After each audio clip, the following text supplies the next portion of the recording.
Is the food the only part of the issue? No. It's the circadian function has gone bad. Now all the controls aren't there. So once the controls aren't there, you've got a total breakdown of the system and you become a liver deuterium bomb. And unless you have a doctor to help you understand that, you're going to become fatty liver, to become insulin resistant, to become diabetic.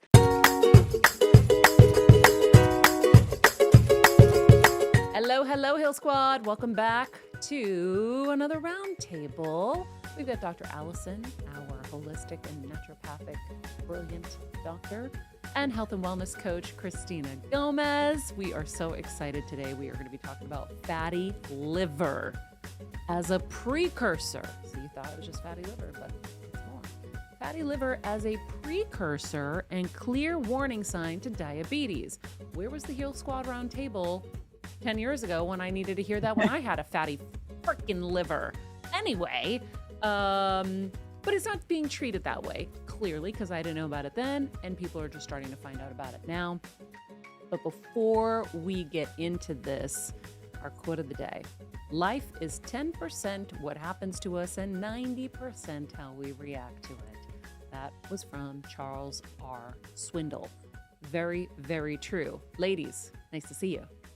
Hey, nice to see you. I know we don't have Deirdre here today. Deirdre is very busy in the ER, but I'm excited to get into all this with you guys. So I'm going to jump right in because fatty liver upsets me so deeply because I remember my Western doctor telling me I had a fatty liver.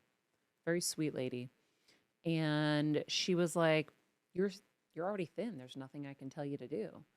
And literally that's where it ended. And I was like, oh, okay, cool. I have a fatty liver. Like, I didn't even have time to process. I was a human airplane at the time working, a billion hours a week, 7 days a week. And you just kind of, as, an uneducated CEO of health or having the lack of being a CEO of health, you're like, oh, doctor says I have fatty liver. There's nothing to do for it. I go home. I continue on with my life. But this article that I saw talks about how fatty liver disease is a precursor to type 2 diabetes.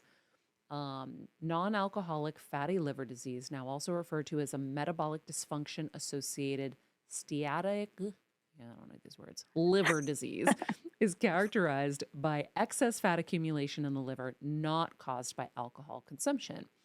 It's highly prevalent among individuals with type 2 diabetes, with studies indicating that up to 70% of people with type 2, 70% have fatty liver disease. And the presence of fatty liver disease can exacerbate insulin resistance, a key factor in the development of type 2. Dr. Allison, how many patients do you see with fatty liver? Is it becoming more common? And did you know, I know this is a stupid question, did you know it was a precursor to diabetes? I loved when we brought this into our topics of the week. So I was happy to entertain it because this is a really important one to reframe, in that you don't want to say it causes diabetes. That this is important because I would say that that's not the truth. That's not the right way to think about it. It's how your health declines, and that's always the pathway that health declines. So, is it caused by or part of the same biophysical errors that lead to in type 2 diabetes? And this one, so it hits home for you, right? That Yeah. if if you went back in time and could know what you know now, and If I I know could turn back time. and so you're here to help a lot of people in their own health journey. And that's why this is so important to talk about, that, yes, the screening of fatty liver should be something that's part of everyone's screening. Like if you're at the point in your life where you're trying to understand your health, you should have someone who can look deeply to tell you. Now, you did have someone tell you from the medical field. Now, this is the challenge is that traditional medicine still does not understand fatty liver disease and will tell most people, just like you, Maria, there's nothing that you can really do. This is often, I hate to say it, blamed on food, just like most things are blamed on food, which really, really doesn't make sense. And I'm going to tell you my opinion, what I see in practice. But I think the really important point here is that if anyone has ever told you that you have fatty liver, whether it's your primary care, your cardiologist, your gastroenterologist, whoever, or maybe on an image, nowadays a lot of people have imaging. Did you have an image, Maria, that someone saw it on? I don't remember. I was just gonna ask you how you find Yeah. out. I I mean, must have. sometimes it's as simple as your liver enzymes will be a little high. And that's often common that's how it kind of gets flagged. It's not so high that it's a worry, but it's high enough that someone will note it. But then a lot of times people will have imaging for whatever reason and it's very visible on images. What So does it look sometimes it's like on more. images? Because you know that they have that area that they're calling fibrosis. What if it was fatty liver?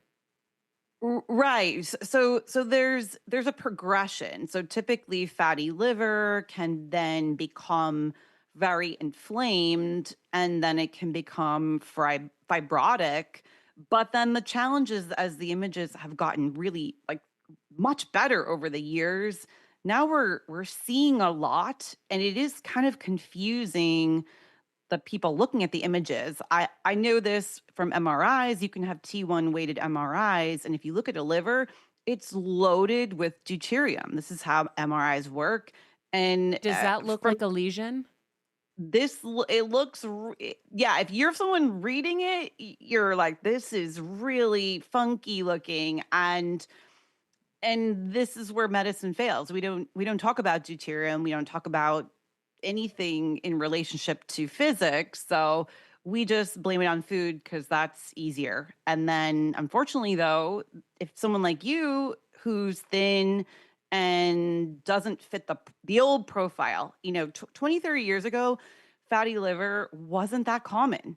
And this comes back to the story of what's happened. Like, what's happened? Why is this liver, which is really the metabolic center? When we look at what the liver's doing, it's getting, a predominant about amount of our food information to process because it's hoping to then store some of that information for later usage while we're sleeping and to be able to allow us to survive our sleep cycle, but also to store. So that way, if we have to mobilize and make glucose for ourselves, we can do that. But that's really nice if the liver is being turned on and turned off properly. So this is how I typically explain it to patients. If that shows up, the first thing you have to think about is that your liver isn't turning on when it's supposed to be on to then ready to metabolize the food. And this is where we've talked about, chronobiology, circadian biology, and it's the same story for your liver. It actually has a pretty strict cycle and it's very related to sunrise and very related to sundown. And it's turned on in the morning. Actually, there's a really cool study that basically says if you do not see the spectrum of sunrise chronically, so, over and over and over again, missing maybe sometimes, but if you're missing that frequency into the eye, into the back of the eye to go into the hypothalamus, your TCA cycle, which is what really burns all of that information properly, won't always run on in the morning. So now, if that's starting to turn off, or we actually know it could run backwards, then when the food goes in, maybe there's a lot of complexity here, but I know this is not what we're here to talk about. But basically, think about it. If it's running backwards, the food's going in. What do we think's going to happen? We know now that backs up. It creates fat in the liver cells that they don't know, they can't do what they need to do with it. And the liver's good enough to sequester it there. And it's actually trying to do that to protect the rest of the body. But eventually, now what happens when the liver is filled with fat? Now it's going to make small dense LDLs to try to send it out. That's going to get deposited everywhere. And over time, we create a mess, but that always goes hand in hand then with insulin resistance because it really tells us that the metabolic machinery is already going bad. And then that in sync affects the mitochondria, and diabetes is where that's happening. And that cytochrome 1 is turning off. And now you have all these things happening together. And just like you, Maria, somebody says to you, hey, weird, your A1C is going up a little bit, but oh, it's not bad enough. So you're not really diabetic. Oh, your liver's fatty. Ah, you're not fat. So we'll just wait and see. And next thing unfortunately, we met at the time of your health crisis, right? Like, Yeah. again, this is why it's so critical to share your story because if you had been my patient 10 years before, I mean, we wouldn't be here, I guess. But yeah, you're helping so many people out with your story because it is how disease progresses in all humans. We all have this potential for this health decline, and it happens the same way for everyone. Always a little different, but it's our human potential to be fatty liver and insulin resistant, and this is a huge problem. I see it all the time in just like you, except I'm seeing it oftentimes at the beginning for a lot of people, and that's really cool to be able to turn that off before it becomes bigger problems. So I have a question. Yeah. So you're saying, so even though the liver is the the messaging system for food, you're basically saying that regardless of what you eat, if your circadian rhythm is so out of whack, it's not able to relay that message. Yes, I can So tell you I've seen, vegetarian patients with fatty liver. I've seen, really clean diets. This is now the phenomenon. When I look at people's diets, they're eating really good, maybe not perfect, but, really good diets. And we're seeing liver disease, gallbladder disease, things that you wouldn't expect because we're now in times where everyone's circadian rhythms are collapsing in the last 20 years because of everything we've done to our light environment. And that's really a new phenomenon. It's yeah. so So the only depressing. thing that you could do with diet technically would be helping your circadian rhythm by eating things that are local and in season, technically. So the thing I always think about is this. You never want to put food into the liver when it should be sleeping. So the first thing you do is try to eat in the right rhythm. Yep. So trying to mimic what should be happening where you always this is where I know Maria says it, never miss a sunrise. If you Yep. never go outside ever, but you at least get out there for sunrise, it's not the best thing to do, but that alone can start turning that TCA cycle back on in its clockwise position. And then when you put the food in, now those electrons and protons can actually be metabolized. And now you have restored the metabolic function. Now, remember, this is real food, so it's not fake food, ultra processed food, which is now, becoming a big hot topic. Oh This yeah. is important. We're not talking about fake food electrons and fake food protons, real food going in. But yeah, the real food going into a TCA cycle running backwards is, especially if they're carbohydrates, because now if you have carbohydrates going in and they're not being sent and shuttled to that first cytochrome, all of a sudden you have to back it up and store fat. That's what happens to it. And this is why we're seeing it in a lot of people where they'll say, I mean, you maybe see it too, Christine. It's like patients come in, they're like, I just am getting fatter and fatter and fatter, and I'm eating less and less and less. I'm eating better, better, better.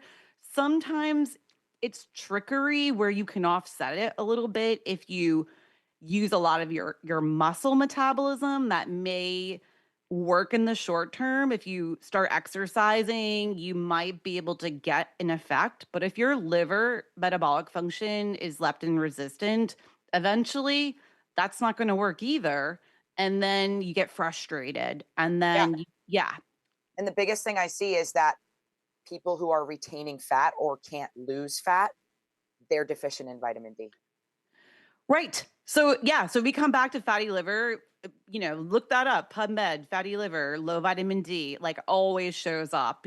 Fatty liver, insulin resistance always shows up. And it's because these things collectively happen when circadian function is declining. Love So, that. That's so Allison, cool. the patients you have that you're able to catch ahead of me, are they actually listening to you? Because I unfortunately, like, I had a moment this week where I was thinking about my friend Harley Pasternak, a trainer, very successful trainer out here, my best friend Rachel.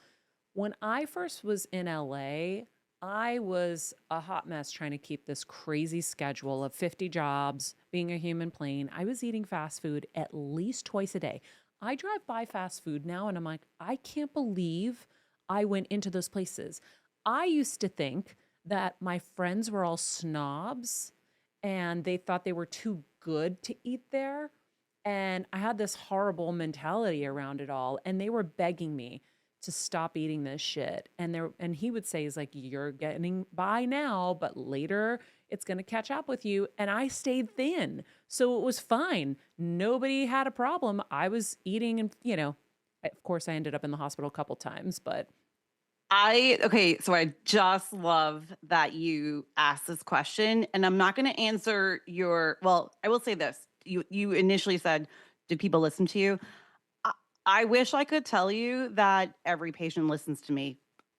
Sometimes I give my patients like 150%, and I tell them what I'm going to tell them sounds crazy. Nowadays I kind of preface a lot of my new patient visits like that because that's not what we're talking about, right? We're talking about things in not the right way, and if you don't understand the physics of it, you spin your tires and you get nowhere. And unfortunately, yes. not everyone listens. Sometimes though, they eventually do because then when they don't believe me and then they go work with Christina and then she maybe they do good for a little bit and then all of a sudden they're like, "Wait, why am I gaining weight again?" Unfortunately, that really is now liver and it's not muscular, and this is such a problem, but this is why I'm excited that you asked that question because fast food, and now there's a lot of talk about ultra processed food. It's finally getting its moment because of, I think, Maha's making the moment of ultra processed food. I am disappointed because ultra processed food is, there's such a cool story because ultra processed food is a deuterium story. We even know when you hydrogenate foods, go look at how foods get hydrogenated. It's by adding deuterium to these foods. What's hydrogenated? I don't even know. Like Hydrogenated trans corn. fats. To think about this, to make things last on a shelf longer. Okay. When you probably seen pictures of like food that doesn't go bad for years. I think, Yes, right? Isn't bread, that like everything. McDonald's burgers? Like someone Even like, some healthy stuff is marketed yes. with that in there now. Yes. Yeah. Unfortunately, there's a lot of healthy foods that are loaded with deuterium. They're greenwashed.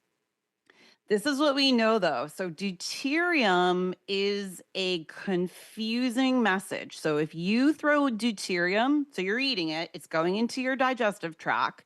Now, your digestive tract has to process excess deuterium that shouldn't be there. Remember, nature always controls for deuterium at your location. So now if you're eating fast food twice a day, your gut biome is going to work a little harder. Your gut itself is going to work a little harder, but if your gut isn't turning over every 24 to 48 hours like it should because it has circadian rhythmicity, Now the deuterium has to go somewhere. It enters the portal circulation and dumps into the liver. Now the liver has to deal with deuterium, and you know what it does? It goes in, it screws up the mitochondrial electron transport chain. It then goes into the matrix. Your TCA cycle gets all messed up. And next thing you know, it's adding to the problem. So, again, is the food the only part of the issue? No, it's the circadian function has gone bad. And then now all the controls aren't there. So once the controls aren't there, now you've got a total breakdown of the system and you become a liver deuterium bomb. Hence why the MRI shows that liver that's fatty is loaded with deuterium. And unless you have a doctor to help you understand that, like you're going to become fatty liver, to become insulin resistant, to become diabetic, to become cirrhosis, and you haven't even consumed alcohol. And then Yes. you know the backup is cardiovascular disease and cancer and boom, autoimmune disease. You can just explain it all. So it's Well, such a cool topic, and I this is why I loved that we were talking about it today. I want to say one quick thing, and then we have to get to something important. But when you say it's not just the food, 100%, because I was in studios at 5 a.m., way before sunrise, under artificial light all day. And so that was my 24/7 cycle, was studio lighting that was destroying my circadian rhythm. And then the food was compounding it, which is why all of that happened. But I'll also add that I think we don't ever think, well, first of all, our doctors don't know about deuterium. Not one doctor you're going to talk to is going to even know what deuterium is. That's a whole other story. But we take our health for granted when we're young, which is why I'm so passionate about sharing this and telling people where I went bad, because I was cognizant of diabetes in my life. So I worked to lose the weight. I lost 40 pounds. Took a year, but I did. I lost it knowing that my dad was diabetic and that it's in the family. But nobody told me that the liver was a precursor. Nobody told me, I never understood it from, any perspective. My best friend did get me to quit fast food at some point, thank God. But it's a wild thing. Until you really know, you don't know. And I think sometimes you have to have my situation to really be awakened. And my prayer is that people will hear this and they'll be awakened before we get to the rest of this. Mother's Day is just weeks away and we cannot forget it. Macy's is my favorite place to go for gifts. And of course, before I became a mom to Athena, who's literally the greatest thing that ever happened to me. Oh my gosh, guys, she is everything. I always did my best to make it special for my mom. Hint, hint, Athena. Even though Kev and I aren't really big on gifts, I do love to celebrate all of the surrogate moms in my life. My mother figures, of course, and then Athena surrogate moms. So Macy's is having their friends and family event. Get an extra 30% off their best brands and 15% off of beauty items. So I picked up this cleaning perfume for one of the mother figures in my life. And guys, it came with a pouch with makeup remover and all these sample sizes of, and they're kind of big sample sizes actually, and mascara and liner and all kinds of stuff. So, and they put it in this cute bag for you. It's so beautiful. So they go all out. I also got some cotton sheets for one of the mother figures in my life because I want everyone around me living as healthy as possible. So shop now until May 4th and be sure to use the promo code FRIEND when you check out at Macy's.com. Promo code is FRIEND, don't forget. And I also put more Mother's Day gift ideas inside my wish list. You can check the description below for some inspo. Happy shopping, friends.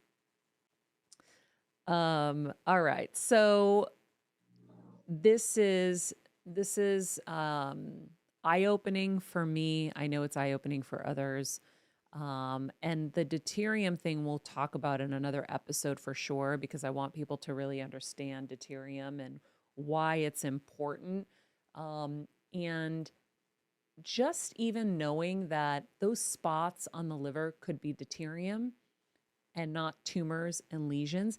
I'll say when I went to the DR and I shrunk the liver lesions, I know it was because of the circadian clock being set properly, which I had already set my clock properly, but I was getting an enormous amount of sun and I was sweating, so I was helping to detox the liver, and it's just proof of what the sun can do.